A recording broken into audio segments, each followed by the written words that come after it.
Hello everyone, and welcome back to another episode of Queen's Park for Life. I am Glenn Marshall, your host, as is always the case. This week on the show, we have the returning Tom Kent. How you doing, man? I'm good, man. I'm good. Thanks for having me. No worries. Cheers for coming on. Bit of a big night last night, was it? Yeah, it went big enough. I think I'm recovering from it now, so yeah. Yeah, fair enough, mate. Look, we'll crack straight into this, man. Sure. What are the biggest differences you've noticed since last playing for Queen's Park, which was a fair while ago, to be fair? I would say, like, the heart and soul of the club's still the same. Like, it always has been a great place to be and to play and always strive for excellence. I think the difference now is, I think we're starting to achieve that excellence, obviously being in the SPL and attracting players. Like, we've got some great youth coming through. It's just good to see as an older player now.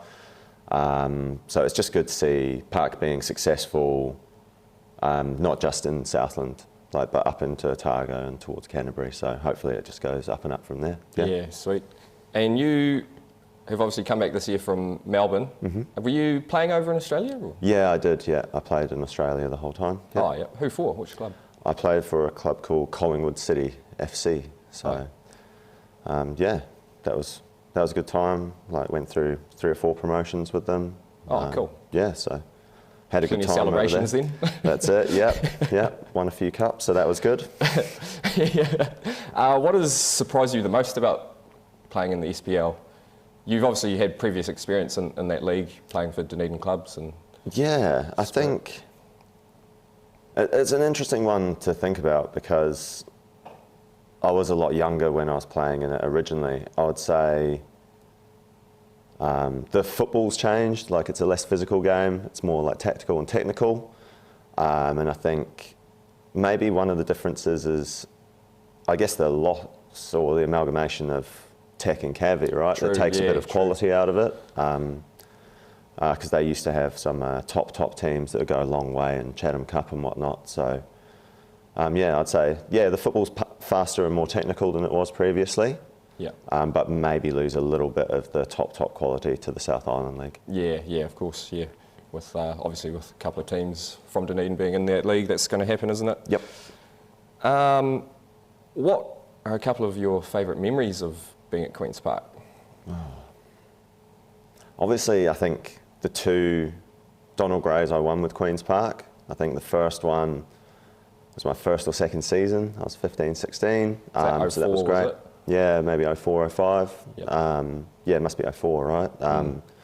So that was, yeah, that was really special because it was my first step into senior football as well, playing in Donald Grey.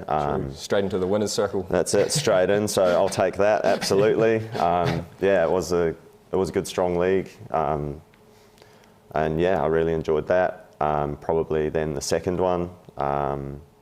Yeah, that was a good few, 5 or 6 years later, I think. Yeah, 08, I believe. Yeah, maybe the 08 one. Or did we have one in 10 or 11? No, 08 was the last one until 2020. Yeah, so it'd probably be the 08 one then. Being part of that was good too. Like, I did enjoy that, yeah. This is a question I actually used last year on a couple of people, and I thought it would be an interesting time to bring it back for someone who's played with a few of the older players in the club, and now this year with a brand new squad and a bit of youth. Give us your all-time starting 11, mate. Oh, okay. You can include yourself in it, it's up to you. We'll see how I go, eh? How about we start with goalkeeper? All time, so yeah, goalkeeper it'd have to be Chris Pearson. Yeah, played with him for a long time and against him a few times, and yeah, so he'd definitely have to go in there. And he's still in the squad, making saves? Still in the squad, that's it. Yeah, he had an amazing game yesterday, really kept us in it, so absolutely from now on.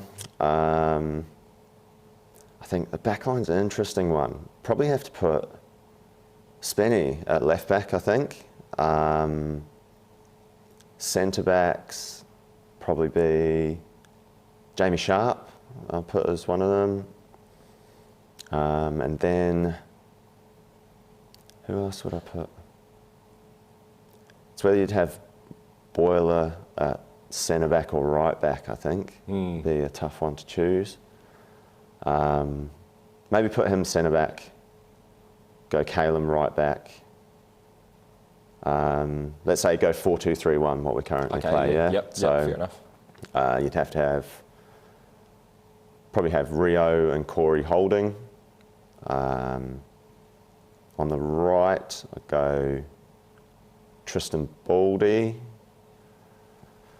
Attacking midfield. My brother Stu was always pretty quality in that position. I was wondering if you're going to probably have put Stu in to. there.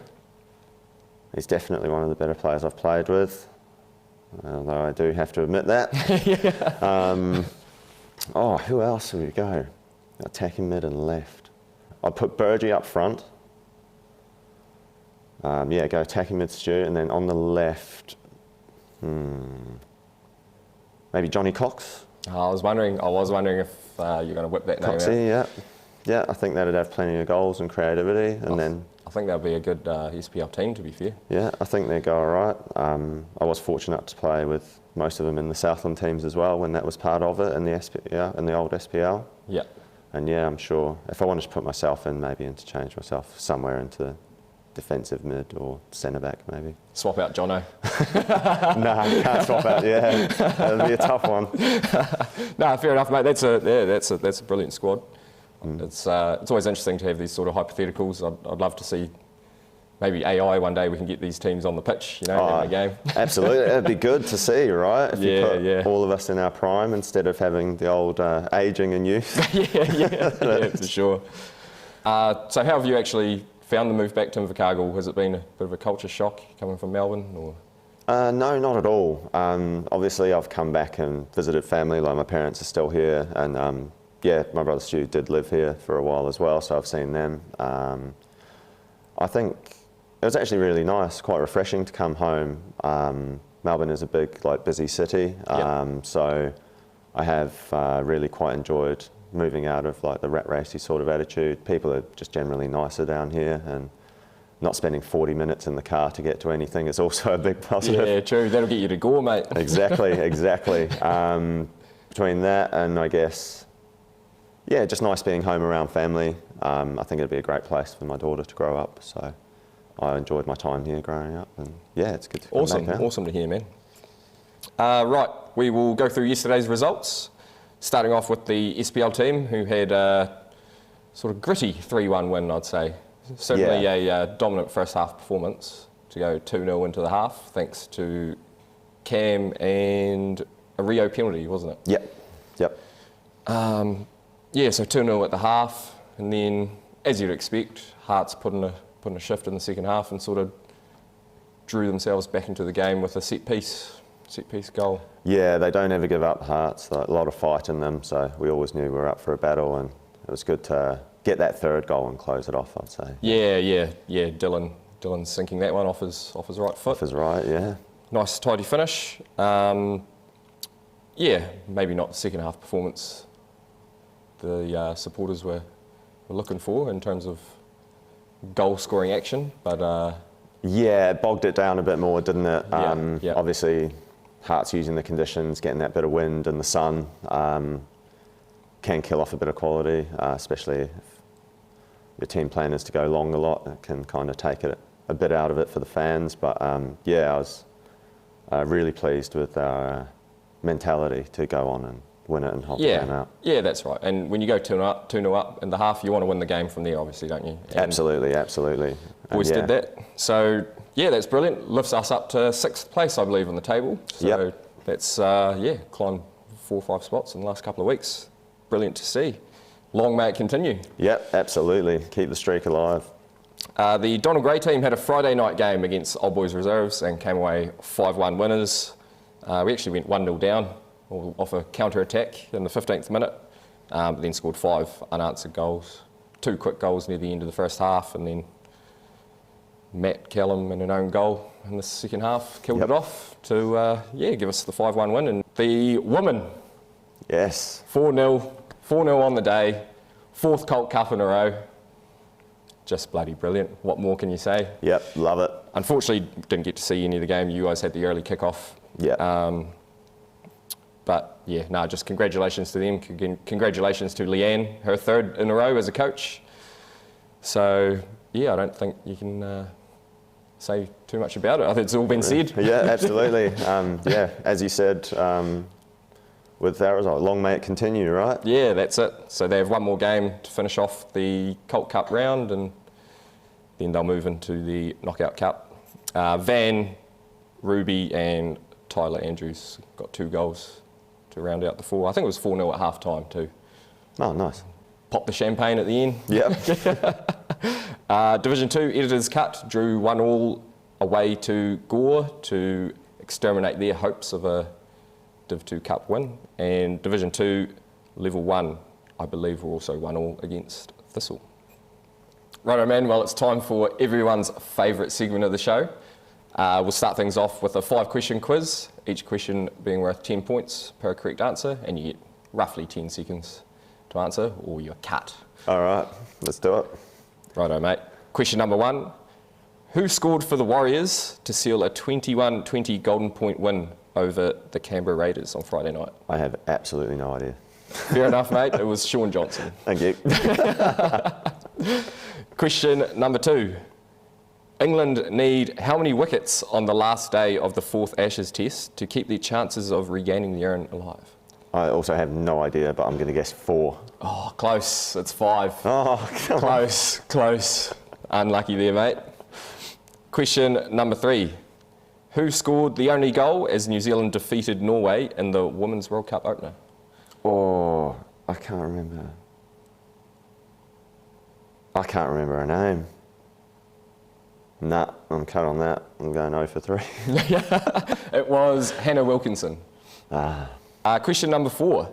Lionel Messi scored a 94th minute free kick on his Inter Miami debut to beat which team in the North and Central American League Cup? Cruz Azul, is it? That is correct. Yeah. Well done, mate. Hey, beautiful. I thought that was going to be one of the tougher ones, actually.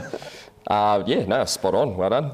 You got one. You're on Yes, the board. that's You're on it. the board. 1 from 4. Question number 5. The Queen's Park women secured their 4th Colt Cup in a row yesterday. How many times in total have they won the Colt Cup? I don't know. 8? No, it is 6. Oh. And all of those 6 have come in the last 7 years. Oh, wow. Nice. Yeah, yep. So they've been on a hot run. Yeah, that's a proper period of dominance, isn't it? Yeah, for sure. So again, congratulations to them. Righto, mate. We'll jump outside and get some of these headers and shots underway. All right, let's do it. Righto, Tom. Bit of an experience for you today, mate. How are you feeling after last night? I felt better, but I'm coming out of it, so yeah. Have a go. Oh, Yeah, a few I'll give headers. it a go. A few headers will knock the hangover out of you, mate. Exactly. Let's do it. So how this works is you get 3 attempts at a header from the penalty spot. You hit the target, 10 points. Get it in the wee goal, 25. And it's just your best attempt that counts. And then 3 shots from the D outside the box, mate. Yep. Same scenario. All right. Have you got a prediction for yourself here? Nah, I'll be happy to get 25. Yeah. Fair enough, mate. Oh, good luck. Thank you.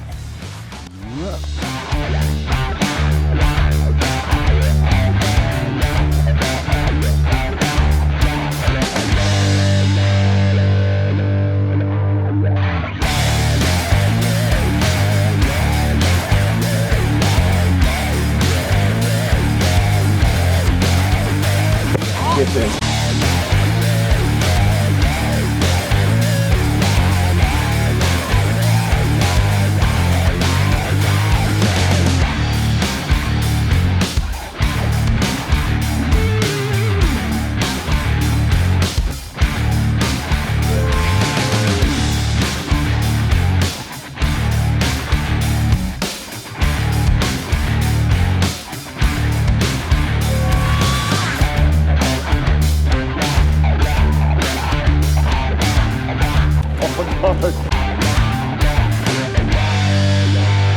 Well, you've got to be happy with the header.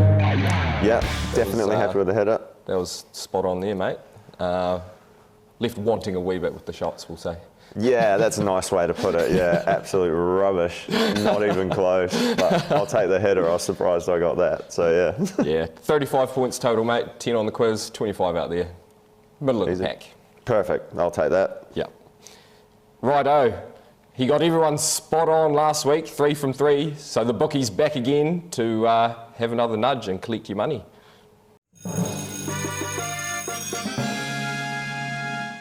Welcome to another edition of Bridgie's Bookies. We have 2 matches for you this week. First match, South City Royals versus Queen's Park. Form line, South City Royals lost 2-1 to Wanaka last week. Queen's Park beat Northern Hearts 3-1 last week. Odds are, South City Royals $2.20, draw $3.30, Queen's Park $2.70. Donald Gray, Winton versus Queen's Park. Winton $9, draw $4, Queen's Park $1.15. Please gamble responsibly.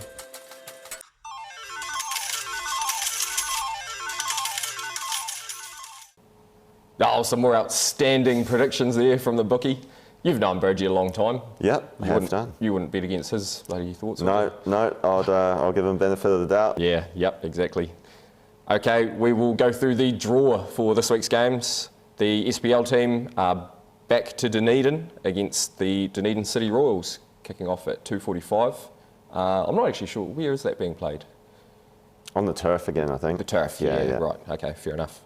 Donald Gray, we're obviously waiting for the draw, which will be coming out this week to see who we are playing. The women host Winton in their last Colt Cup game of the season, at home, 1 o'clock on Surrey Park 2. Division 2 Editors Cut away to Wyndham at 2:45.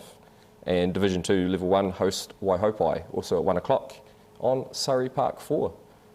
Good luck to all the teams for this week, and get along and support if you can. Yeah, hey, cheers for coming on, man. Really appreciate it. Yeah, thanks very much for having me. It's been brilliant to have you back in the country, mate. There's been a lot of support going around from the Queen's Park older heads, let's say. Absolutely, yeah. So, yeah, hope your good form continues, mate, and good luck for the rest of the season. Thank you very much. Thanks, man. Righto. See you next week. And remember, Queen's Park for life.